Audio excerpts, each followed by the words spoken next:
Vamos lá, então, galera. Vamos lá, moçadinha. Que Deus nos abençoe aí mais uma semaninha. Aqui é o professor Tiaguinho. Vou resolver com vocês aí a prova da Unesp 2023. Então, vamos lá. Essa questão 69, ele fala da barrilha leve, que é o carbonato de sódio, né? Um produto de grande uso industrial, sendo também utilizado no tratamento da água de piscinas. A obtenção da barrilha leve envolve o processo Solvay, no qual o dióxido de carbono gasoso é borbulhado em uma solução aquosa que contém amônia e cloreto de sódio, de acordo com a reação. Então, ele coloca aqui, ó, gás carbônico, amônia, mais Na+, Cl-, mais água, certo? Isso produz NH4+, HCO3-, Na+, Cl-. Beleza.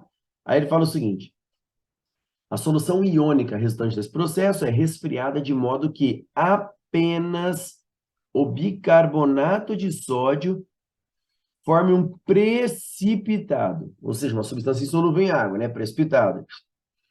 E os demais íons permanecem em solução. Então, vai juntar o Na+ com o HCO3-, essa junção vai formar o bicarbonato de sódio sólido, ele vai precipitar. Os demais íons vão permanecer na solução. Beleza. O bicarbonato de sódio é separado da mistura por filtração e submetido ao aquecimento, decompondo-se e originando o carbonato de sódio, que é o Na2CO3. Então, o ponto de partida é o NaHCO3. Depois ele vai ser filtrado, aí depois ele vai ser aquecido e vai originar o carbonato de sódio, que é o Na2CO3. Bom, em princípio, como resultado do processo Solvay, seria possível obter várias substâncias iônicas por precipitação. Entretanto, nessa etapa, somente o bicarbonato de sódio sólido se separa como precipitado.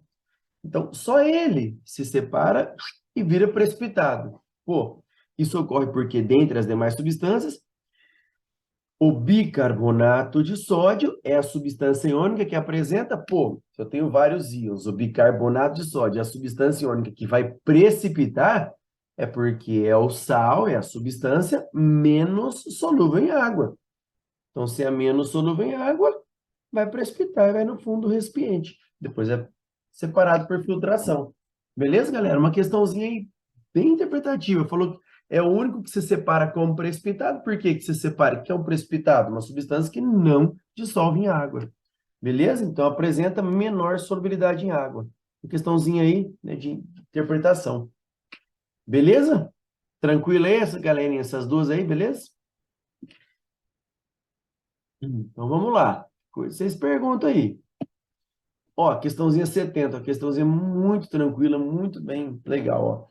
Para se calibrar o pneu num posto de serviços, a recomendação é colocar cerca de 30 psais. Siga em inglês para unidade de pressão libra-força por polegada quadrada. Para o pneu de avião, que é preenchido com nitrogênio puro em vez de ar, a regulagem recomendada é de 200 psi a temperatura ambiente de 300 Kelvin. Então, a pressão inicial, olha lá, 200 psi. A temperatura inicial ele já deu em Kelvin 300 Kelvin. No entanto, no momento do pouso, essa pressão interna pode aumentar significativamente,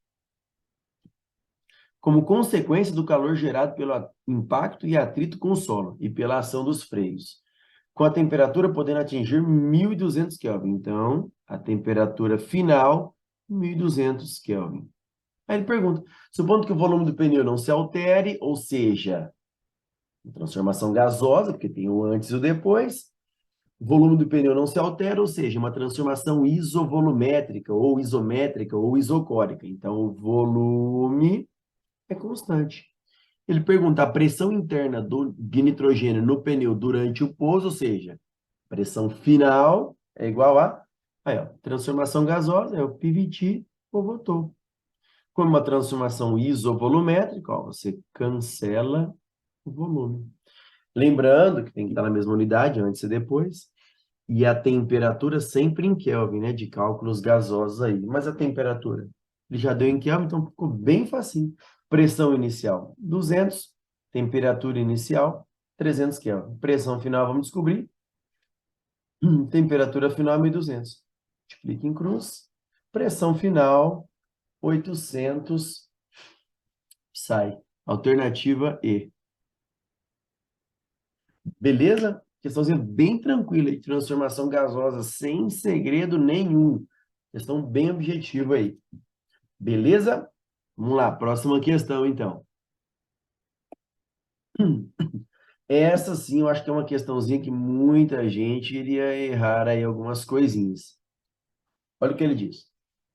No Brasil, enfatiza-se que o valor máximo permitido, né, o VMP, destacado na portaria, que dispõe sobre normas e padrão de potabilidade da água para consumo humano relacionada com fluoretos, é de, olha lá, quantidade máxima permitida, 1,5 miligramas de fluoreto por litro de água.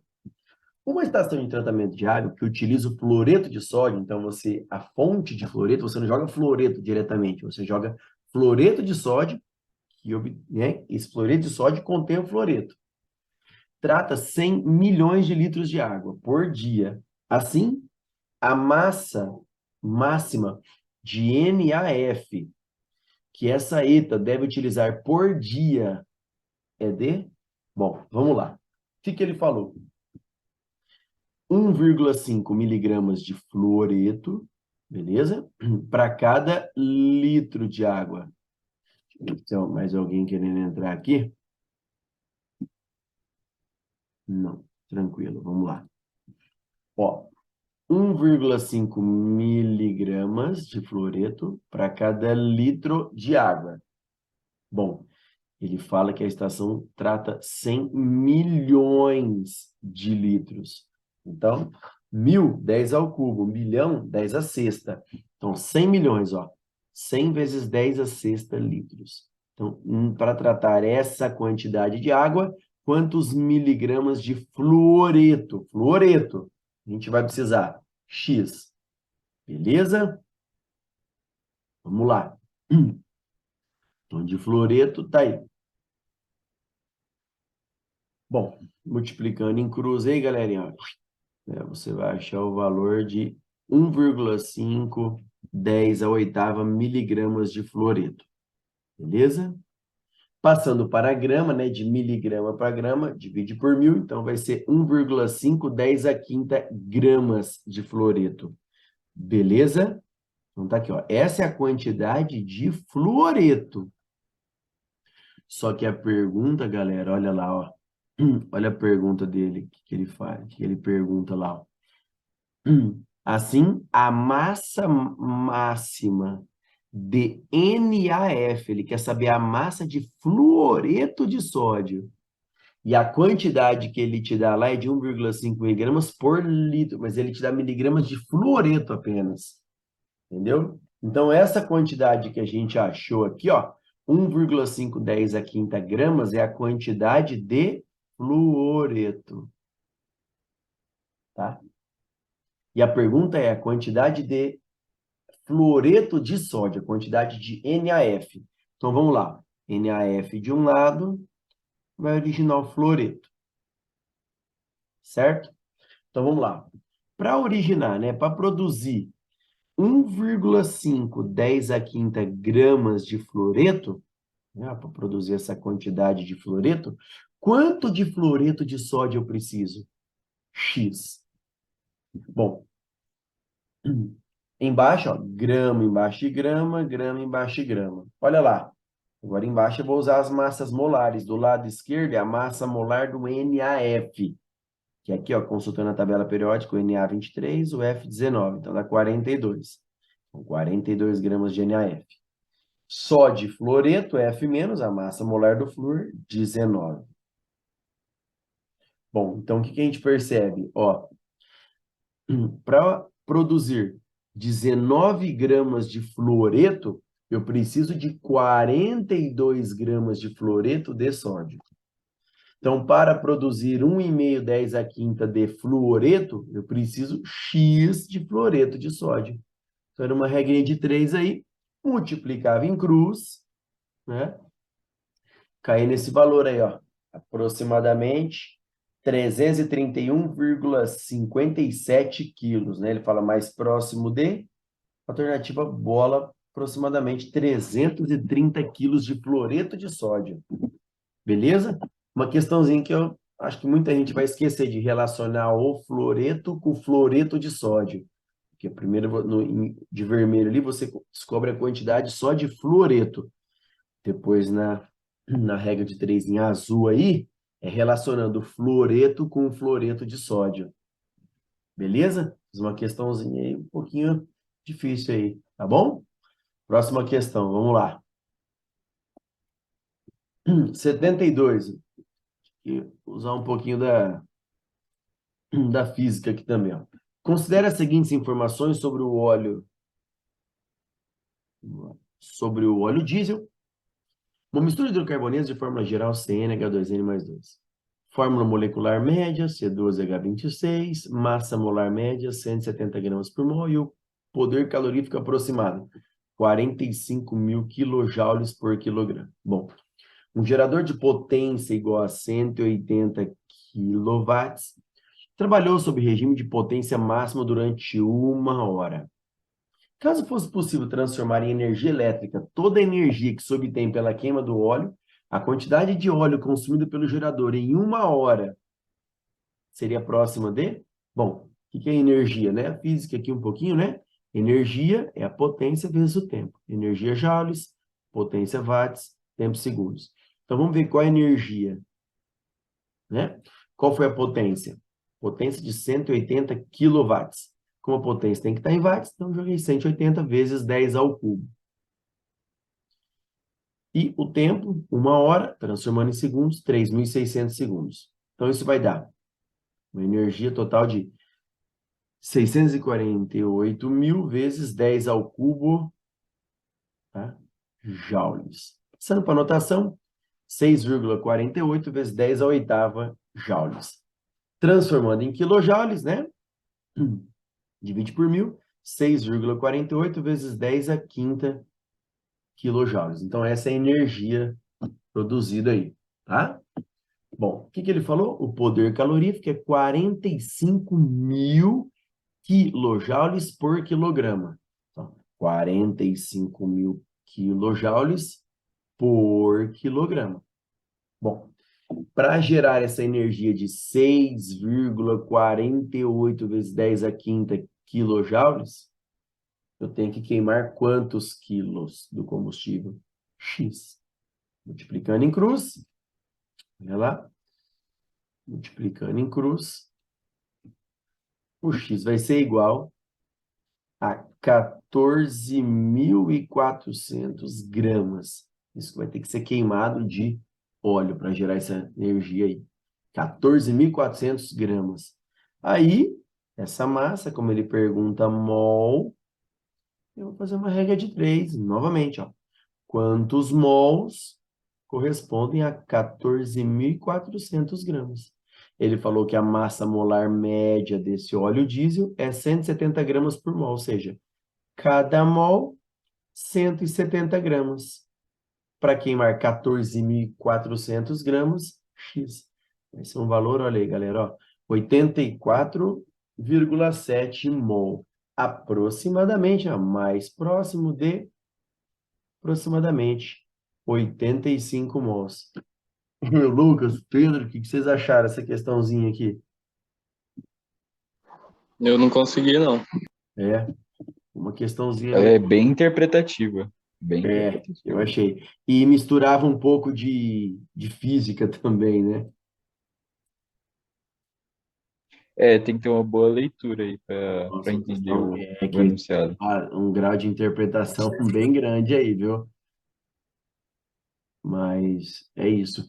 Uma questãozinha bem bolada, né? Porque a gente tinha que achar primeiro a energia gerada, né? Ele deu a potência, aí tem transformação de medida, né? Porque a potência tem 100 watts, ele dava em quilowatts.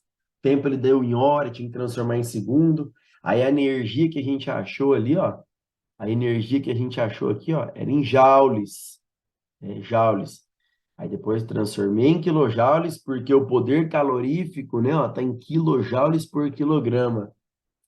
Então, bem legal. Então, achava a energia, depois usava o poder calorífico, achava a massa de óleo queimado, depois de achar a massa, transformava em mol. Beleza? Vamos lá, galera. Próxima questãozinha, então. 73. Vamos lá. Bom, uma questão de equilíbrio, que a gente fala que sempre aparece na Unesp, né? pH, equilíbrio. Olha lá. Quando o cianeto de hidrogênio, um gás extremamente tóxico, é borbulhado em água, ocorre a produção de uma solução aquosa de ácido cianídrico, que se ioniza conforme a equação. Então, tem HCN aquoso, gerando H+, e CN-. Beleza. Olha o que ele diz. Uma solução aquosa 0,2 mol por litro de ácido cianídrico. Então, é a concentração do ácido na sua forma não ionizada. Apresenta pH 5, na temperatura de 25. A partir de dados, pode estimar que o valor da constante Ka, ele quer saber o Ka desse ácido.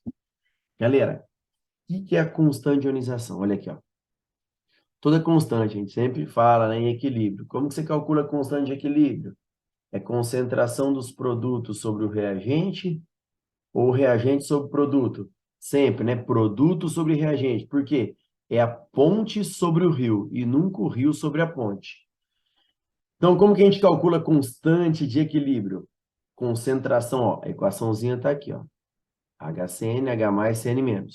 Concentração em mol por litro dos produtos. Quem são os produtos? Ó, H+ vezes CN-, sobre concentração do reagente, que é o HCN. Bom, galera, a concentração do HCN, eu já tenho aqui embaixo, né? Ó, 0,2. Beleza. Aí, o que muita gente comete o erro faz assim, ó, numa questão dessa. HCN libera H+, CN-. Ah, se a concentração do ácido é 0,2, a proporção é de 1:1, então de H+ é 0,2 e CN- é 0,2. Não posso, porque ele é um ácido fraquinho, grau de ionização muito baixo, HCN, tá? Então, eu só posso usar essa proporção para ácidos fortes, grau de ionização próximo de 100%. Ah, mas ele não falou, professor, que é ácido fraco. A gente vê força de ácidos, lembra? Ó? Instituto para os hidrácidos. Instituto Brasileiro de Clonagem, lembram? Ó, ácidos fortes. Fechou. Moderado. No segundo sábado de carnaval, olha aí, ó, ácidos fracos. Então, se é fraco, desse 0,2 mol por litro, só uma porcentagem muito pequena vai ionizar. Ácido fraco tem um grau de ionização menor que 5%. Tá? Então, não poderia usar essa proporção. Só que ele deu uma dica. Ele falou que o pH da solução é 5. Aí foi bom, viu? Porque se o pH é 5, né, quem já assistiu uma aulinha de pH, ó, se o pH é 5, é porque a concentração de H+ é 10 a menos 5. Se o pH é 8, concentração de H+, 10 a menos 8. E assim por diante. Beleza? Então, vamos lá. Se o pH é 5, a concentração de H+ é 10 a menos 5. Aí eu posso usar a proporção aqui, ó. A proporção de cátion e ânion é de 1:1. Então, 10 a menos 5 mol por litro de H+, né? Porque a mesma quantidade que libera de íon positivo é igual a de negativo. Então, se eu tenho 10 a menos 5 mol por litro de H+, eu vou ter 10 a menos 5 mol por litro de CN-. Ah, beleza? Aí eu tenho, então, H+ 10 a menos 5, CN- 10 a menos 5, HCN 0,2. Então, aqui vai ficar 10 a menos 5, 10 a menos 5, vai dar 1, 10 a menos 10. Dividido por 0,2. 1 dividido por 0,2, 5 vezes 10 a menos 10. Alternativa C. Se lembrasse desse peguinha, né, que o pH 5, H+ 10 a menos 5, CN- 10 a menos 5, faria de boa exercício, né? Mas não é todo mundo que lembra, né? Questõezinhas bem específicas e bem objetivas. Beleza? Tranquilo? Vamos lá, então. Questão 74, ó. O óxido de sério, utilizado em catalisador automotivo, é obtido pela reação entre sério metálico, então a reação está aqui, ó, entre sério metálico e oxigênio. E aí forma o CeO2. Beleza. Questão bem tranquilinha, ó. Nessa reação, o número de oxidação, ou seja, o NOx de sério, varia de... Pô, ó, no reagente, o sério sozinho, toda substância simples, NOx igual a zero. O2, substância simples, NOx igual a zero. Agora no CO2, oxigênio, do lado direito da fórmula, qual que é o NOx dele? Menos 2. Como são dois átomos, 2 vezes menos 2, vai gerar um total de menos 4.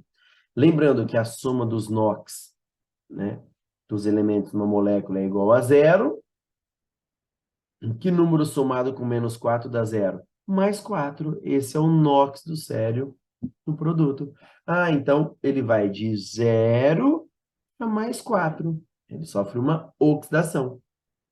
Beleza? Então ele vai de 0 para mais 4.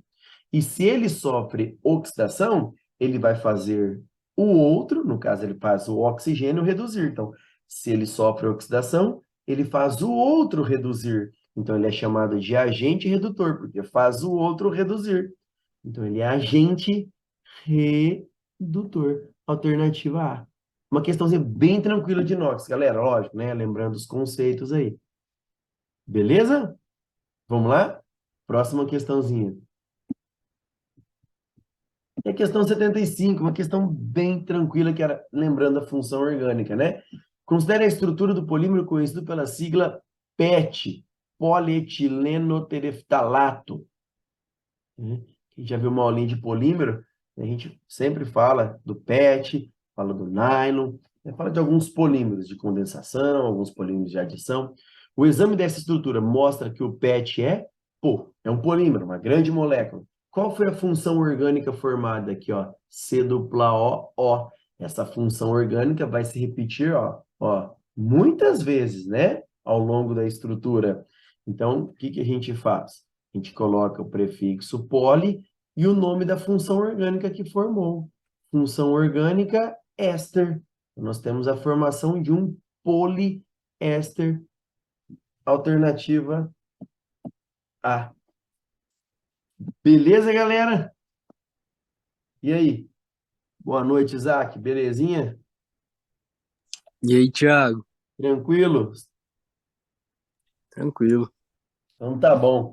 Galera, vou deixar salvo aí, valeu. Vou deixar salvo, vou baixar lá, vou colocar no YouTube lá. Depois você passa o link pra galera aí, o pessoal tirar as dúvidas, beleza? Valeu, Thiaguinho. Valeu, galera. Obrigado, abraço. Até a próxima, se Deus quiser. Falou, Thiago. Até. Boa noite, até Valeu. mais.